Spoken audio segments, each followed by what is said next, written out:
個近排都幾趣致嘅一個字叫做沒腹硬響、沒苦硬吃呢兩個字。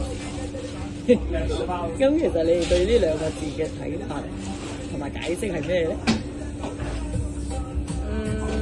如果係沒腹硬響嘅，應該就係你個人係冇福氣，但係你都硬係要攞啦，霸住咯，係啊。跟住沒苦硬吃就係其實都唔使受苦嘅，你硬係逼自己去受苦咯。咁邊個係你覺得你自己係做緊嘅？咁梗係沒腹硬響啦，應該沒腹硬響啦。即係你覺得你自己喺度沒腹硬響嘅？係咯，即係本身你冇福氣嘅生出嚟，即係福氣比較少咯。其實沒腹硬響嘅先會唔會係其實你有福氣，不過你減生要多啲。係啦。都應該係嘅，即係攞得多啲咯，我覺得係啦，啱有冇事嘅，其實個重點唔係有冇，只不過係想攞啲冇嘅嘢咯。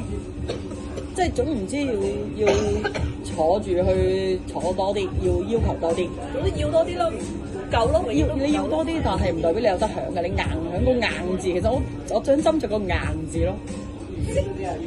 夾硬響都係攞人哋嘅資源，應該要攞人哋資源嘅，我覺得。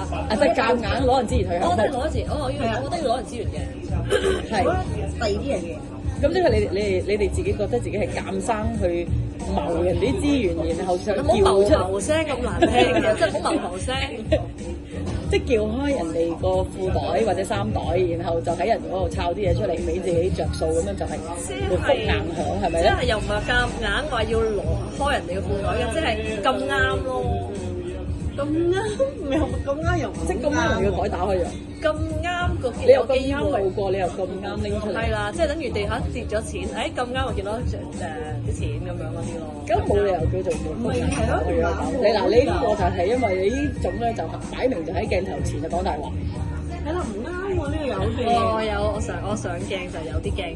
咁你唔會唔會話，不如你淨講埋自己係沒苦硬吃添啊？可能你喺鏡頭前鑑生講，因為都係你呢啲咪正宗沒腹硬響咯。